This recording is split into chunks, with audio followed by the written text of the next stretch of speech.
तो हेलो दोस्तों, आप सभी का स्वागत है आपके अपने YouTube channel success tuition CK sir में। मैं हूं चंद्रफूल सर। दोस्तों, आज की इस वीडियो में मैं बताने वाला हूं क्लास 12वीं का फिजिक्स विषय से, जो कि बहुत ही दोस्तों वीवीआई ऑब्जेक्टिव प्रश्न है और दोस्तों ये सीधे आपको बोर्ड से लड़ेगा। तो चलिए दोस्तों, समय को देखते हुए इस वीडियो को स्टार्ट करने से पहले मैं छोटी सी आपसे रिक्वेस्ट करना चाहूँगा दोस्तों कि यदि अभी तक आप इस चैनल पर नए हैं तो कृपया इस चैनल को लाल बटन को दबा के सब्सक्राइब कर लीजिए, बेल आइकन को भी दबा दीजिए, जिससे कि मैं जितना भी वीडियो अपलोड करूं तो आप तक सबसे पहले पहुंचे और आप उस वीडियो को सबसे पहले देख सकें। तो चलिए दोस्तों, इस वीडियो को स्टार्ट करते हैं और देखते हैं कि जो पहला प्रश्न है क्या कह रहा है। चलिए, तो फर्स्ट प्रश्न जो कह रहा है तो कहता है कि 1 इलेक्ट्रॉन वोल्ट का मान कितना होता है। तो दोस्तों बहुत ही वीवीआई ऑब्जेक्टिव प्रश्न है। ये जो है वीवीआई है दोस्तों, इसे आप हमेशा याद ही रखेंगे। तो कहता है कि 1 इलेक्ट्रॉन वोल्ट का मान कितना होता है। तो दोस्तों 1 इलेक्ट्रॉन वोल्ट का मान होता है 1.6 × 10⁻⁻19 जूल होता है, यानी कि जो आपका सी ऑप्शन है बिल्कुल सही जगह दोस्तों। सी पे सिंपली आप टिकट कर लेंगे। चलिए दोस्तों, नेक्स्ट क्वेश्चन कहता है दूसरा कि समान त्रिज्याओं के तांबे के एक खोखले एवं एक ठोस गोले को समान विभव आवेशित किया जाता है तो किस गोले पर अधिक आवेश जमा होगा। दोस्तों इसका जो आंसर जाएगा दोस्तों, इसे कुछ नहीं कहा जा सकता है, यानी कि आपका जो सी ऑप्शन है बिल्कुल सही हो जाएगा दोस्तों। सिंपली आप सी पे टिक आउट कर लेंगे। चलिए दोस्तों, तीसरा प्रश्न की ओर हम लोग बढ़ते हैं। तो तीसरा प्रश्न कहता है कि विद्युत क्षेत्र की तीव्रता का मात्रक क्या होता है। तो विद्युत क्षेत्र की तीव्रता का मात्रक जो होता है वोल्ट प्रति मीटर होता है दोस्तों, यानी कि जो आपका ऑप्शन बी है बिल्कुल सही हो जाएगा। सिंपली आप दोस्तों बी पे टिक आउट कर लेंगे। चलिए दोस्तों, नेक्स्ट क्वेश्चन की ओर हम लोग बढ़ते हैं। जितना भी दोस्तों मैं आज ऑब्जेक्टिव क्वेश्चन इस वीडियो में मैं बताने वाला हूँ, सारे के सारे वीवीआई ऑब्जेक्टिव प्रश्न होंगे और सीधे आपको दोस्तों बोर्ड से लड़ेगा। और हाँ, यदि आपको भी अगले वर्ष एग्जाम देना है तो दोस्तों इस चैनल को सब्सक्राइब कर लीजिए, क्योंकि बहुत ही इम्पोर्टेंट जो क्वेश्चन है दोस्तों मैं लाने वाला हूँ इस चैनल पे। और फिजिक्स, केमिस्ट्री, बायो, मैथ, यानी इसका भी ऑब्जेक्टिव क्वेश्चन चलेगा दोस्तों। चलिए, चौथा प्रश्न कह रहा है कि विद्युत विभव का मात्रक क्या होता है, यानी कि विद्युत विभव का मात्रक क्या होता है। तो दोस्तों इसका जो मात्रक होता है जूल प्रति कूलम्ब, यानी कि जो आपका ऑप्शन नंबर ए है बिल्कुल करेक्ट हो जाएगा, सही हो जाएगा। सिंपली दोस्तों आप लोग ये पे टिक आउट कर लेंगे। चलिए, जूल प्रति कूलम्ब। चलिए दोस्तों, नेक्स्ट क्वेश्चन की ओर हम लोग बढ़ते हैं। पाँचवा प्रश्न कहता है, ध्यान दीजिए, संधारित्र यानी कैपेसिटर या संचक है, यानी जिसको हम लोग कंडेंसर कहते हैं, का काम क्या है। यानी कि संधारित्र यानी कैपेसिटर एंड कंडेंसर का जो काम क्या है। तो दोस्तों इसका जो काम है आपको पता होना चाहिए। बहुत ही वीवीआई प्रश्न है दोस्तों, इसे आप नोट भी कर लेंगे। बिल्कुल वीवीआई दोस्तों प्रश्न है। इसका जो है काम जो क्या होता है, तो इसका काम होता है धारिता को बढ़ाना, यानी कि जो आपका ऑप्शन जो ए है बिल्कुल सही हो जाएगा। यानी कि 5 का जो दोस्तों ए जो है बिल्कुल सही हो जाएगा, धारिता को बढ़ाना। चलिए दोस्तों, नेक्स्ट क्वेश्चन की ओर हम लोग बढ़ते हैं। तो छठा प्रश्न कहता है कि C1 तथा C2 धारिता वाले दो संधारित्र को समानांतर क्रम में जोड़ने पर क्या बोल रहा है, जोड़ने पर समतुल्य धारिता होती है। यानी कि जब C1 तथा C2 धारिता वाले दो संधारित्र को समानांतर क्रम में जोड़ा जाता है। दोस्तों हम लोग संधारित्र को दो रूपों में जोड़ते हैं, एक जोड़ते हैं समानांतर क्रम, एक संयोजी क्रम। तो चलिए दोस्तों, यहाँ कह रहा है कि हाँ, समानांतर क्रम में जोड़ने पर समतुल्य क्या कह रहा है कि धारिता होती है। दोस्तों यहाँ पे अगर हम लोग जोड़ते हैं तो ये जो होती है C1 जोड़ C2, यानी कि जो आपका ऑप्शन बी है बिल्कुल सही हो जाएगा दोस्तों, यानी C1 जोड़ C2 हो जाएगा। चलिए, नेक्स्ट क्वेश्चन की ओर हम बढ़ते हैं और देखते हैं कि 7 जो प्रश्न है क्या कह रहा है। 7 प्रश्न कह रहा है कि संधारित्र की ऊर्जा होती है। तो दोस्तों संधारित्र की जो ऊर्जा होती है 1/2 CV², यानी कि जो आपका ऑप्शन सी है बिल्कुल सही हो जाएगा, 1/2 CV²। सिंपली दोस्तों आप सी पे टिक आउट कर लेंगे, 1/2 CV²। चलिए दोस्तों, नेक्स्ट क्वेश्चन की ओर हम बढ़ते हैं, देखते हैं कि जो अगला प्रश्न 8 है। देखिए 8 प्रश्न दोस्तों कह रहा है आपके पास कि इनमें से कौन सदिश है, इनमें से कौन सदिश है। तो दोस्तों सदिश राशि जो ये भी बहुत ही वीवीआई इंपॉर्टेंट प्रश्न है दोस्तों, वेरी इंपॉर्टेंट। यानी कि इसका जो आंसर रहेगा दोस्तों विद्युत तीव्रता, यानी कि जो आपका ऑप्शन जो सी है एब्सोल्युटली राइट हो जाएगा दोस्तों, यानी कि सी पे आप सिंपली टिक आउट कर लेंगे। तो चलिए दोस्तों, नेक्स्ट क्वेश्चन की ओर हम बढ़ते हैं, देखते हैं कि जो 9 प्रश्न है क्या कर रहा है। देखिए 9वां प्रश्न कर रहा है कि समविभव विभव और विद्युत बल रेखा एक दूसरे को क्या करती है दोस्तों।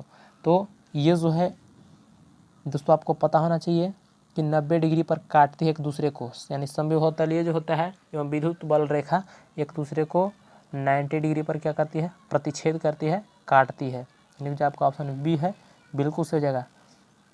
तो चलिए दोस्तों हम लोग पढ़ते हैं 10 प्रश्न, फिर देखते हैं कि 10 प्रश्न क्या कर रहा है। देखिए यहाँ पर जो है 10 प्रश्न जो यहाँ कह रहा है कि 2 बिंदु आवेश 3 म्यू कूलम्ब तथा 8 म्यू कूलम्ब एक दूसरे को 40 न्यूटन के बल से क्या कर रहा है दोस्तों, केवल से प्रतिकर्षित करता है। तो अगर उनमें प्रत्येक पर 5 म्यू कूलम्ब आवेश दिया जाए तो उनके बीच बल होगा।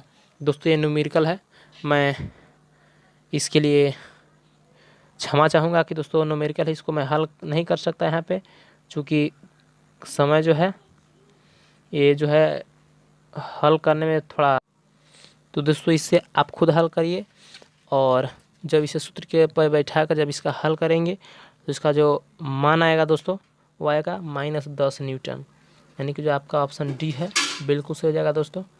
चलिए सिंपली डी पे टिक आउट कर लेंगे। चलिए दोस्तों 11 प्रश्न की ओर हम लोग बढ़ते हैं। तो 11 प्रश्न कहता है कि विद्युत द्विध्रुव आघूर्ण का एसआई मात्रक क्या होता है। दोस्तों विद्युत द्विध्रुव आघूर्ण का जो एसआई मात्रक होता है दोस्तों आपको पता होना चाहिए कि कूलम्ब मीटर, यानी कूलम्ब मीटर होता है इसका एसआई मात्रक।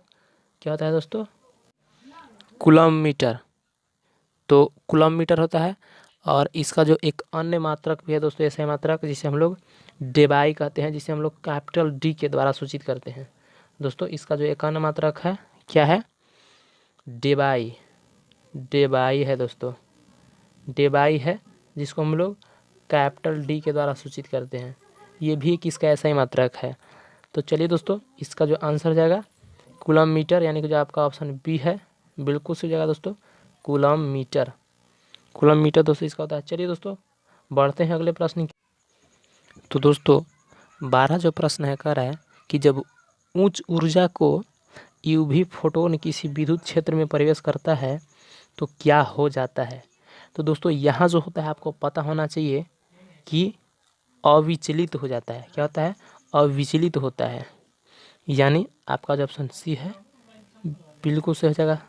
सी पे सिंपली आप टिकट कर लेंगे। चलिए 13 प्रश्न की ओर हम लोग बढ़ते हैं। दोस्तों 13 प्रश्न करा है कि गोलीय खोखले गोले के अंदर, दोस्तों यहाँ गोले होगा, यानी गोलीय खोखले गोले के अंदर विद्युत तीव्रता होती है। बहुत ही दोस्तों VVI प्रश्न है, कई बार पूछा भी है दोस्तों, हमेशा आप इसे याद ही रखेंगे। यानी गोलीय खोखले के अंदर विद्युत तीव्रता होती है। तो दोस्तों विद्युत तीव्रता का जो मान होता है 0 होता है, यानी कि आपका जो ऑप्शन ए है एब्सोल्युटली राइट हो जाएगा, सही हो जाएगा। सिंपली आप पे टिक आउट कर लेंगे दोस्तों। चलिए दोस्तों नेक्स्ट क्वेश्चन 14 प्रश्न का रहा है कि साबुन के एक बुलबुले की अवशिष्ट करने पर, अविष्ट करने दोस्तों मतलब कि आवेशित करने पर उसकी त्रिज्या में क्या परिवर्तन होता है। यानी कि साबुन के एक बुलबुले को आवेशित करने पर उसकी त्रिज्या क्या होगा।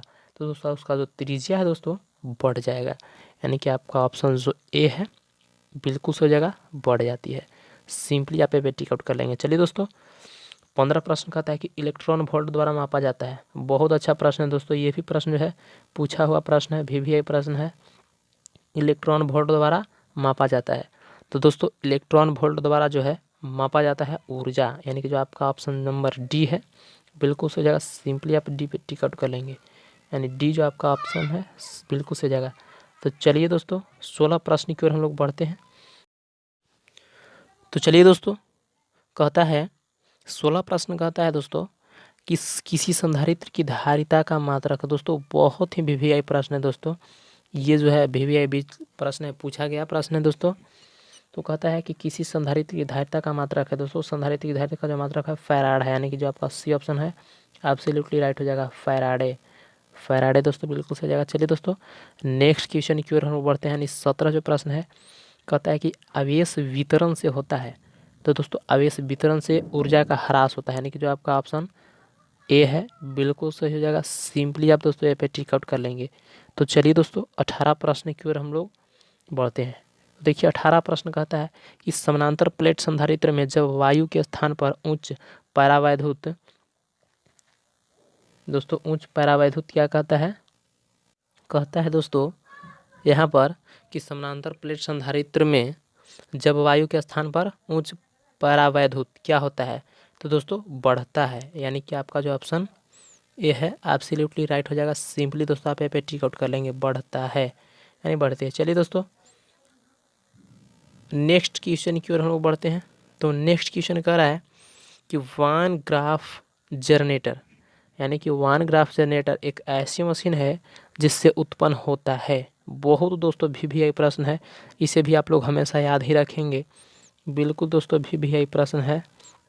कहता है कि वान ग्राफ जनरेटर एक ऐसा मशीन है जिससे उत्पन्न होता है। तो ये होता है दोस्तों उच्च वोल्टता, यानी कि जो आपका ऑप्शन बी है बिल्कुल से हो जाएगा। सिंपली दोस्तों आप बी पे टिक कर लेंगे। तो चलिए दोस्तों 20 प्रश्न जो कह रहा है, तो 20 प्रश्न कहता है कि किसी माध्यम की आपेक्षिक विद्युतशीलता हमेशा बड़ा होता है, यानी किसी माध्यम की आपेक्षिक विद्युतशीलता हमेशा बड़ा होती है। तो दोस्तों वो जो बड़ा होती है हमेशा 1 से बड़ा होता है, यानी कि जो आपका ऑप्शन बी है बिल्कुल से हो जाएगा। सिंपली दोस्तों आप बी पे टिक आउट कर लेंगे। तो चलिए दोस्तों नेक्स्ट क्वेश्चन की ओर हम बढ़ते हैं। 21 प्रश्न कहता है कि कहता है कि एक डाइइलेक्ट्रिक माध्यम के अणु का द्विध्रुव आघूर्ण शून्य है तो इसे कहते हैं, यानी एक डाइइलेक्ट्रिक माध्यम के अणु का द्विध्रुव आघूर्ण जो है शून्य होता है तब इसे क्या कहा जाता है? तो दोस्तों इसे कहा जाता है अध्रुवीय। क्या कहा जाता है?